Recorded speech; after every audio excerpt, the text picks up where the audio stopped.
A culture of learning and growth keeps us motivated to show up for work every day. Being able to inspire people who really walk through the doors and have that connection with me, that really makes a difference. Things don't get easier on their own, but if we are open to learning, we'll become more resilient as individuals.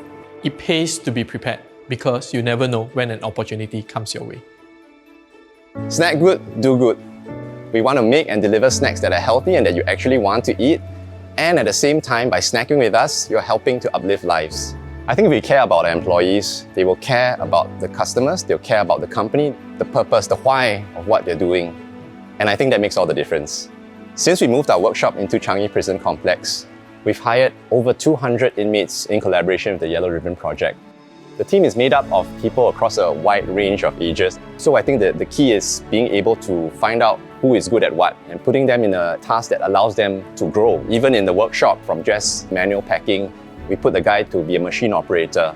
And from there, there's that confidence, say, I'm doing something that is mechanical, I'm doing something new. As a company, we're committed to growing people, and we've partnered with universities and polytechnics, hiring about 10 interns every year. We've also hired 5 individuals who have gone through the SG United Skills program as well. Even as a small team, you can still make a difference in the lives of your employees. You can still create a culture of learning and growth where people want to show up for work.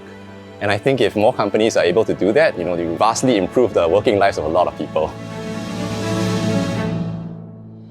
What most people will think about when they think of McDonald's is just we're a fast food place. But what we really are and who we are internally, we are a people business, focusing on the people, the development and the training. I started 20 years ago as a crew member. I grew up the ranks and I was promoted 2 years ago to lead L&D in McDonald's Singapore.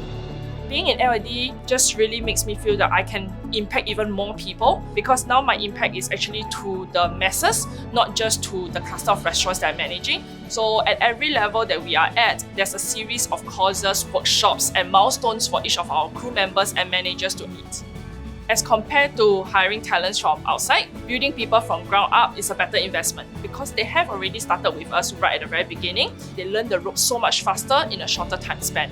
We hire people regardless of race, religion, and of course of age. We also have people with special needs with us. We give everybody that opportunity to work with us. I hope that when they're with us, they are able to take away something so that even when they do leave, they leave as a better person. I'm the cluster director at the Little Schoolhouse International. I had to oversee a cluster of 10 centers with 10 very dedicated and amazing principals. One of the values I hold very strongly is innovation and continuous learning, because things don't remain the same and it is important to be responsive to changes. Being a curious person myself, I've always been open to new ways of doing things. Technology is one of those things which I feel helps to reduce workload for our teachers, and it helps them to use their time more effectively.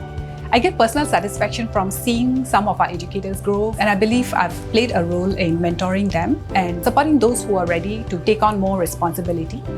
I felt that I could make a bigger difference in the early childhood sector, so that was one of my motivating factors. I started off as an aircon technician and I was only holding an NTC 2 then, and so I decided to upskill myself. I actually started a higher NITEC, then I did my diploma and I did my university. And I spent like 9.5 years doing the part-time studies while I was working full-time.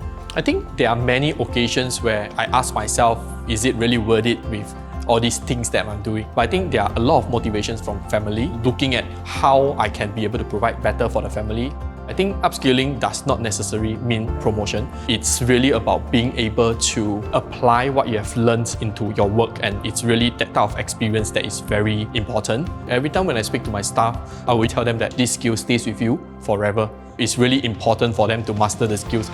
Having the fundamentals of aircon knowledge really helped me in my job, even when I'm talking to customers. When I came into the industry, I start to understand how important it is to always keep upskilling yourself if you want to be relevant in the market. It's possible for companies to do well and do good. We believe that every crew can be a manager.